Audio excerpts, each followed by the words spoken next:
there is no statement here that the President directed them to adopt a formula. This was solely adopted, Madam Chair. This was solely adopted by the DPWH. Tawagin ko po ito, inexcusable gross negligence. Matinding pagpapabaya. Kita pa natin na ito ay nagpatuloy at nag-cause ng malawakan, sistematiko na korupsyon na nagbigay daan doon sa malawakan na pagnanakaw sa pondo ng ating bayan. Kami po ay naninindigan na merong personal na involvement. Ito po ay may basbas ng Pangulo at hindi ito magiging posible kung hindi mismo pinayagan, sinusugan ng Pangulo mismo. Po ako nung isang araw, medyo nag-walk out na kasi puro mere allegation na rinig ko eh. Hindi naman pinapaliwanag sa atin kung ano yung sufficient informed. Alright. Ito ngayon, not mere general allegations. Now, we can accept allegations here. Pero it must be based on evidence. Hindi lang po allegation po ito. The court has stressed. Nalaman ko lang, naintindihan ko. The court has stressed that, I quote, ang sabi, mere allegation is not evidence. End of quote. Now, the House substance requirement is met only if there is, as I understand, and I quote, a recital of facts constituting the offense charge and determinative of the jurisdiction of the committee. Ayan. Yan po ang sabi sa Gutierrez versus House of Representatives Committee on Justice. At LGR number 193459, February 15, 2011. Parang na akong abogado rito. Nagsasite na ako ng jurisprudence. Ito. Number 4, when corruption, for example, is invoked as an impeachment ground, it, as I would quote someone else who is a legal luminary, saying, must be supported by more than bare allegations. End of quote. An impeachment, must be exercised with, yun po yung sinabi ng kaibigan ko, si Congressman Rizzi, due process. Ito pong ating ginagawa ngayon, in fairness with the chairman of the Committee on Justice, na sa akin po dapat nang tapusin ito. Due process po ang kanyang sinasabi dito. And what? And fairness. Sa akin po, hindi na fair sa amin . Fair na po doon sa mga endorsers ng impeachment process na ito . Fair na po yan sa inyo . Ito. Gusto ko na pong banggitin yung issue number 1, no?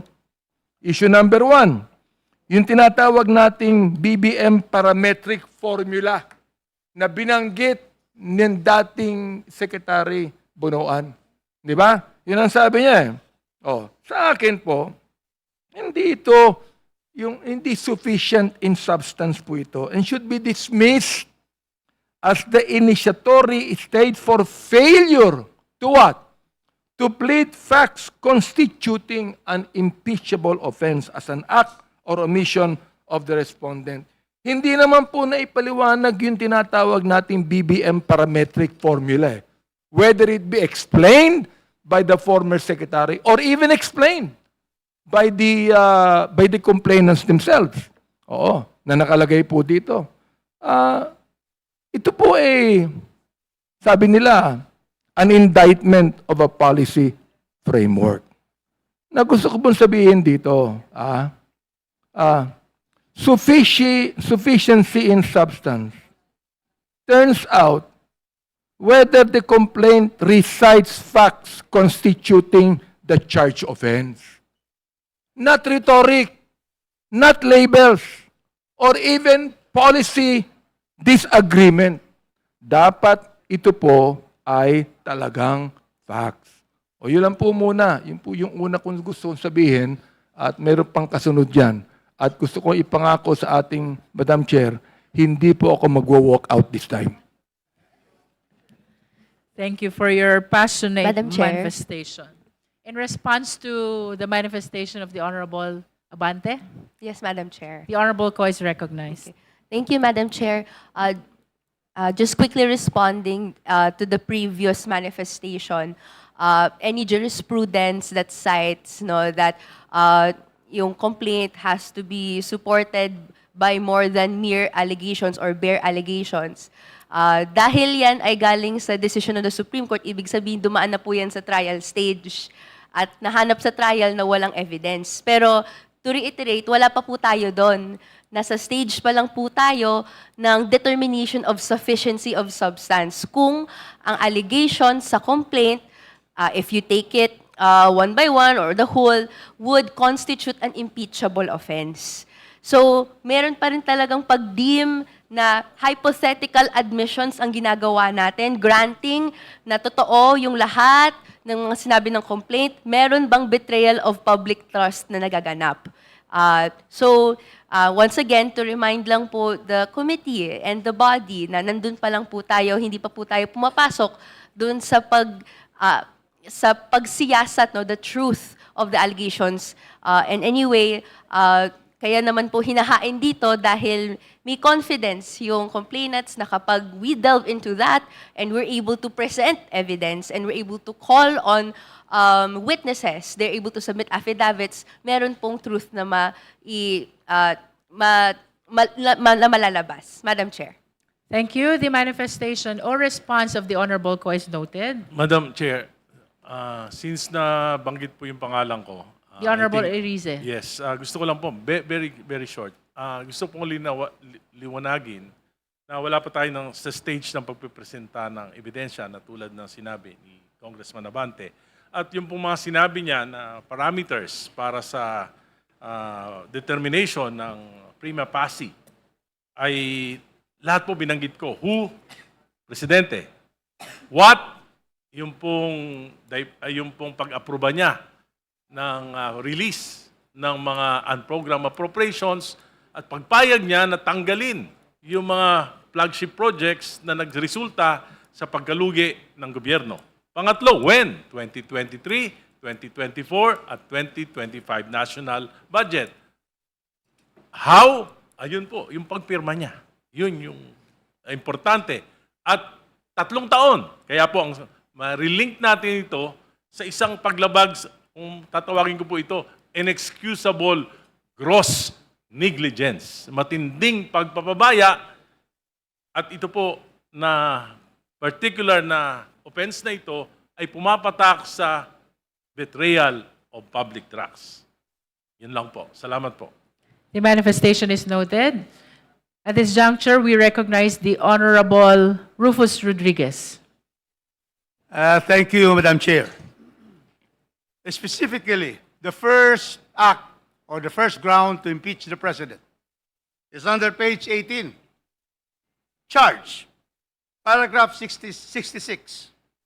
Respondent President Marcos betrayed public trust by institutionalizing a scheme of corruption through the baseline balance parametric formula. That is the charge. That's not the recital of fact. That's the charge. So I expected, that after 66, there will be recital of facts that will be able to state in ultimate facts the acts of the President institutionalizing the BBM formula. This is from page 18 to page 23. A clear reading of all the paragraphs here does not even an iota of recital of fact that there is a connection. There is an act of the President to institute this particular formula. How will the President institute something in this country? Administrative Code of 1986. It says the President issues presidential proclamations, executive orders, memorandum circular. There is no recital of fact here that the President has issued such orders are provided for in the Administrative Code of 1986 that institutionalizes the BBM formula. Second, it can be done through indirectly. There is no recital of fact here that the President called officials of the Public Works of Malacanang to tell them to institute this formula. Nothing recital of fact that the President did the act of institutionalizing under the Administrative Code or even indirectly. No recital of fact on that. Now let us go to the particulars. These are now their alleged recital of facts. Page 18, 67 paragraphs. Paragraph 67. About July 2022, with the first month of assuming the presidency, the DPWH adopted, that is their statement, adopted the BBM parametric formula. Because indeed, the Department of Public Works originated, planned, discussed, implemented this formula. Where is the President here? In the planning, in the implementation. No, there is no statement here that the President directed them to adopt a formula. This was solely adopted, Madam Chair. This was solely adopted by the DPWH. And so, this particular of deliberate design of corruption mechanism certainly does not recite a fact to prove, to be able to state that there was institutionalization of this formula. Now, let's go to the others. Because clearly, it is a formula done solely by the Department of Public Works and Highway. Next, B. Let's go to B, page 20. Let us all go to this. Concentration of contracts, 100 billion to 15 billion favored contractors. Where is the statement here that these contractors were directed by the President to Public Works to be given? In fact, Madam Chair, the President himself was the one who exposed these 15 favored contractors, and thank God there is no favored contractor, these 15 in Cagayan de Oro 2nd District. That is why, Madam Chair, this is not a recital of fact to support the institutionalizing of this formula from the President. Next, geographical misallocation given to Bulacan, Oriental Mindoro, Tarlac. Is there a link that the President ordered that this be given to them? None whatsoever. This was all the function, implementation, and planning by the DPWH. So this geographic misallocation are statements which are irrelevant to the institutionalizing. That is the charge, institutionalization. So therefore, this will fall. There is no sufficiency here in the recital of facts. Then we go to D, betrayal, abandonment of the public good for private enrichment. Here, we can see here that once again, the systemic betrayal has no recital of fact that will show the President's involvement in this particular formula. And then, they go to the conclusion. My goodness, in a complaint, you don't have a conclusion. In a complaint, it already clear it's not a recital of fact because you state conclusion, corruption was systematic, not incidental. Conclusion of law not based on fact. That is on page 22. That is paragraph 92 to 93. And then we go to page 23. Now, legal conclusion. Now, these are now conclusions of law, which we will all disregard. Because when we go to a complaint, we go to the ultimate facts constituting the offense charge. So therefore here, it concludes, conclusion of law without any basis. It says, respondents Marcos institutionalization of the BBM parametric formula constitute betrayal. There is no link. Their conclusion jumps from the charge, paragraph 66, to paragraph 94 without any link of the President. And that is why, Madam Chair, clearly, the first ground of betrayal of public trust is not sufficient in substance. And this particular allegation should fall. Thank you, Madam Chair.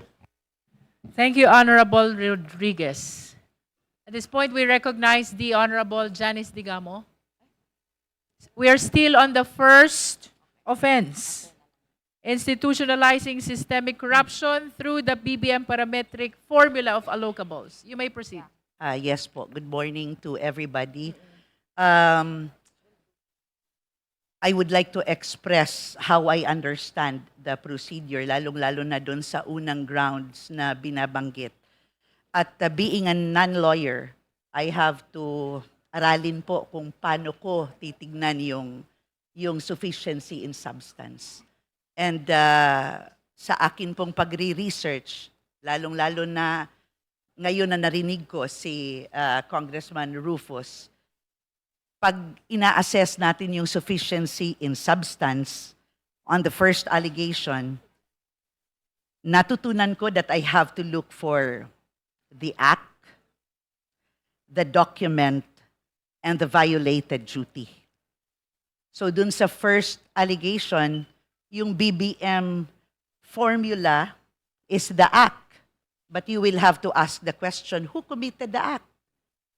Is it the President himself? Alam po natin, in-explain po ni Kong Rufus na hindi naman po. Ano yung document to support it?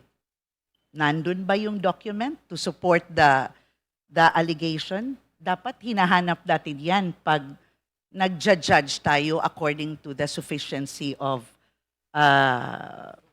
substance. At ang pangatlo po, yung violated duty. With the BBM formula and yung implementation has nothing to do with the office of the President or the President himself. Paano magiging si Presidente ang person to be blamed para dito sa sinasabi natin na BBM formula? You cannot see the hand of the President in all this accusation. Lalong-lalo na dito sa unang sinasabi nila ni BBM, the BBM formula. I think we have to go back to DPWH dahil sila yung nag-i-implement ng programa. Pwede kasi na ang intensyon ng Presidente for giving the budget is very good. Pero yung nag-i-implement ang nagiging problematic. So saan yung kamay ng Presidente doon? Yun yung hanapin natin dapat. So yan lang po. That's my peace of mind, Madam Chair. Thank you po. That manifestation of the Honorable Digamo reminds the Chair to encourage the members to speak in a language where we will be understood by our beloved countrymen, no? This is actually the power of the sovereign people, and I hope that through this public hearing, we are able to communicate where this power truly rests, no?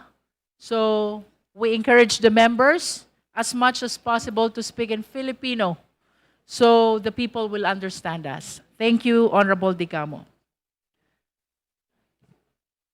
This is still on. All right.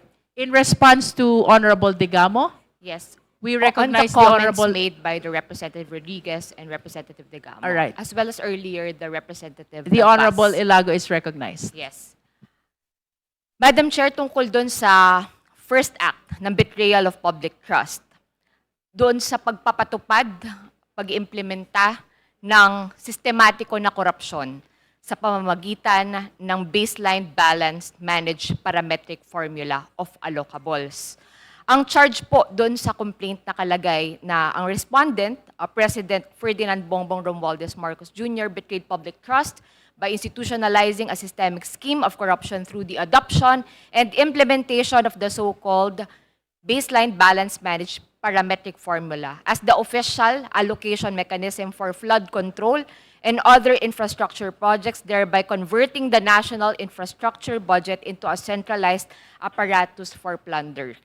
Kanina pa ho sinasabi na DBM naman ang nagsulat niyan, DPWH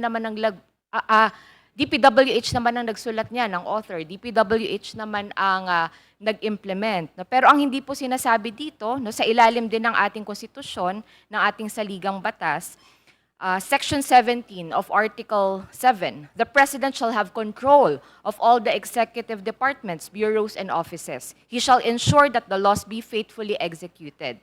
And corollary to this is the doctrine of qualified political agency, aka the alter ego doctrine, which the Supreme Court explained that the president's power of control is directly exercised by him over the members of the cabinet who, in turn, and by his authority, control the bureaus and other offices under their respective jurisdictions in the executive department. Ang bottom line, Madam Chair, tulad ng nabanggit din ng ating mga complainants doon sa nakasaad mismo sa complaint sa paragraph 67, page 18, na noong July 22, 2022, noong first month pa lang na nag-assume ng presidency si Pangulong Bongbong Marcos, ang DPWH nga ang nag-adopt nitong BBM parametric formula bilang official methodology for allocating the unprecedented 545.6 billion in flood control appropriations mula noong 2022 hanggang 2025 no budgetary cycle.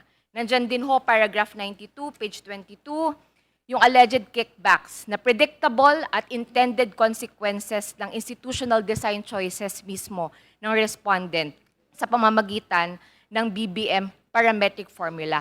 Paano, Madam Chair? Ang bottom line dito, yung mga written internal policies na adopted and implemented by the agency by virtue of the qualified political agency, siya po dapat yung lahat ng ito ay attributable mismo sa presidente. Unless meron talaga siya na express, no written, na nagsasabi na ito ay kanyang hindi inaaprubahan. O ito ay